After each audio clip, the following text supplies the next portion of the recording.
Welcome to the Chamber's Elevated Conversations podcast. And now, your host, Dave Eckmann. I'm Dave Eckmann, your host of Elevated Conversations. Would like to welcome Craig Kersemeier of K-tech Cleaning, K-tech Charities with me this morning. Coming out of Small Business Week, we're making a concerted effort to really learn a little bit deeper about the organizations that were the recipients of the Small Business of the Year awards for 2020. And with me this morning is Craig. Craig, congratulations again to you and your family and K-tech Charities. Oh, thank you so much. Like I said, it was quite an unexpected honor to our family and all the volunteers that have helped us along the way. So it's been great to recognize all the people involved. Terrific. So, before we get going, I don't know if people understand that K-tech's been a longstanding company in the greater Wausau area, actually throughout Wisconsin, servicing areas of Wisconsin. To understand K-tech Charities, we first need to understand K-tech Cleaning. And so, Craig, if you would, just for our audience, real quick, if you could kind of give some foundational information as to K-tech, the founding, the family, and then we'll go into the charities. Sure. Like I said, it started in 1976. My mother and father, Clarence and Sue Kersemeier, started K-tech. They started out as a janitorial company, doing building services, and eventually they got into the carpet cleaning part as a supplement to the janitorial. As being a family business, family members jump on in and grow with the company. I got involved with, like I said, on the carpet cleaning side, and then eventually we rolled into the restoration. Restoration came construction, flooring, duct cleaning, and environmental services. When mold popped up for a while, that was a big hot buzz for things. So we just kept, as the market changed, we just kept growing. We had offices that were in the Fox Valley, Eau Claire. I sold those off. Right now we have offices, 3 offices. One's in Rylander, obviously here in Weston, and in Sturgeon Bay. So like I said, we've evolved and adapted to what the market had in front of us.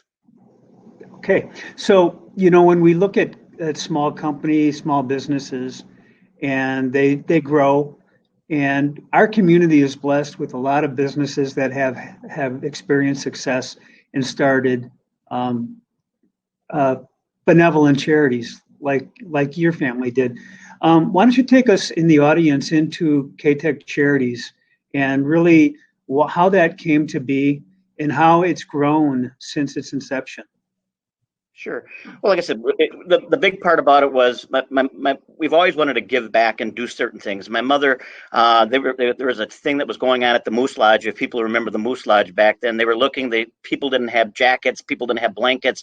So my mother, leaded the drive that was involved in it. That was kind of the first thing that, as from what I remember, being, probably in high school and stuff, and being involved with collecting this and passing it on to people that could use that.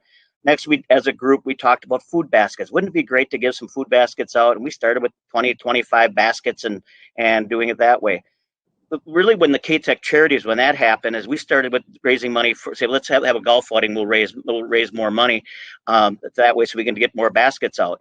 Well, we came to the realization, if we became a 501c3, more companies more likely to donate more because it's a legit organization. So that was the turning point in 2006, where we said, let's go through the process of being a 501c3, being able to have all the structure and all the things that you need to do.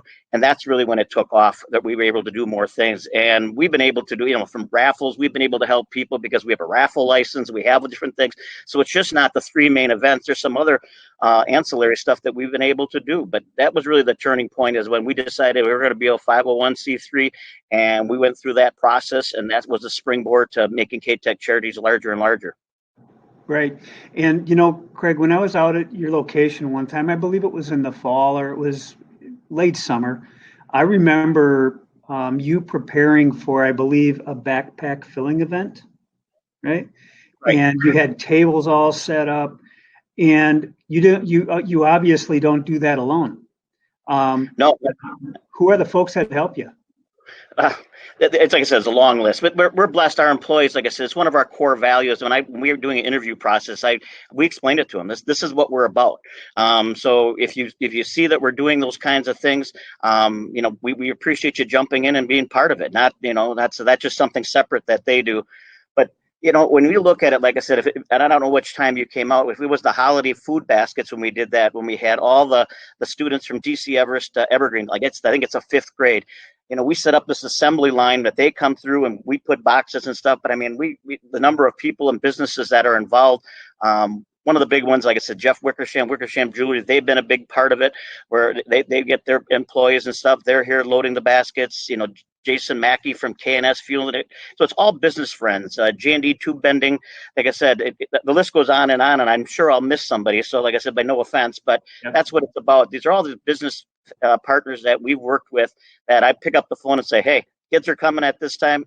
And we have a whole bunch of people here. And like I said, it's our Christmas for like that one, because most of my friends and the family and stuff, we're better givers than we probably are receivers. So to be able to do that and know you've touched 400 families is a big part of it. Right. And so it's part of your culture, your organizational culture, your family culture, obviously. How important, let me ask you this, just from a business perspective, from K-tech Cleaning and then charities, the culture of giving back, how important is that in the business culture as you see it for attracting and retaining folks? You probably can't put a finger on it, but I think everybody who has a business, it should support your personal beliefs and things that you're involved with, and I think that's the focus we have. It's certain people might have other things that drive them, that why they're in their own business, but for us, like I said, it was an extension of what was important to us as a family, and we look for employees that's important to them. It's those kinds of things, and I guess a little bit about it. Part of our business being the restoration services. We're out helping people restore their lives, restore their homes, and this is also an extension of us being able to. So it's those types of people that, hey, when you get a call at 1 o'clock in the morning, you got a pipe break and your basement's full of water. I want those type of people on my team to be able to know they're going to go out and help somebody. Well, this is an extension of going out and helping people again, being able to say, hey, it's winter, it's a Sunday morning, let's go out there and let's deliver food baskets so they have something for the holidays. Right. That's terrific. Let me ask you, I'm going to kind of step back from the charity side of thing and talk about K-tech Cleaning. In the world we live in today, where innovation is so extremely important, do you see your foundational company, K-tech Cleaning, are you getting into the complex world of digital and things like that, Craig? That's an interesting thing. We changed, we were, before this COVID stuff all hit, we were looking for another person to come up and join our sales team. Most of our stuff is the face-to-face contact, because that's just what it is. I was always a believer that I wanted my people to have a personal connection by being there. Well, now there's these barriers that are kind of there in front of us. So we've had to change the way we do our marketing and make it more digital. I've hired a gentleman that joined our team, Kent Perrin, who has experience in that, because it's something I don't. So it's a whole different world out there. So we're adapting to how we have to even do our marketing, our sales, and all the things that are involved out there, because the face-to-face contact, one of the things that was always important for our customers, don't miss the chamber events. Make sure you're there for every business PM. And, like I said, on the expo, that was just a big thing that we was that connection that you had. Those connections aren't the same anymore. So we have to create a new connection. When we're living it right now, David, in this conversation between me and you, here we are. This is how we have to adapt, and we have to look at it and deliver things the way people want to receive it. That's right. And I think every business is trying to figure that out. And if they're not, they're going to fall behind fast. Anything that you'd like to share with the audience, Craig, at this point in time that, really tells about where you're heading as a company, family, small business owned, and then the charities? I think as a company, we're adapting. We're looking at what are the different avenues. What are we going to do? A lot of the stuff like disinfectant services. I thought it was going to be a bigger thing earlier, like in 2016, we bought a specialized piece of equipment to be able to go out and do it as kind of a preventive thing. Our sales reps went out there, went in front of a lot of people and explained the process, explained it to them, and they're kind of like, that's good to know. They put it on their shelf. Yeah. And it was just like, and I said to my guys, I said, what's going to happen is one day there's going to be something that's going to happen that this is going to be the hottest tool around. Yeah. Here we had it. 3 years of sitting there, all of a sudden we the amount of stuff we did with disinfectant services and that. So, and I don't think it's going away. I think I think there's an awareness that's there. The other part I think is a recognition of an industry, building services, janitorial, let's just call it. For many people always looked at it as a lower thing. It's a low price thing. We went the lowest price that do the janitorial services because that stuff doesn't matter. I think it's made a switch. I think people are realizing it does matter that there's proper procedures and people are properly trained and there's the right use of chemicals and all that there. So there's a change of an awareness to that industry that before it was like, if all else fails, there'll be a janitor. They didn't have that. Now it's a upper thing.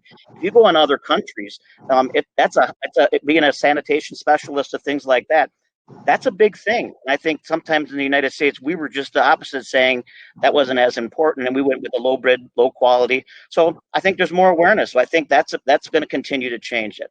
And like I said, anything we can do that's going to be safe and healthy for our clients, for the customers, that's our focus right now. It's just how can we adapt? How do they want to receive us? What are they looking for? So we're doing a lot right now, trying to find out what matters to them and how we need to deliver it.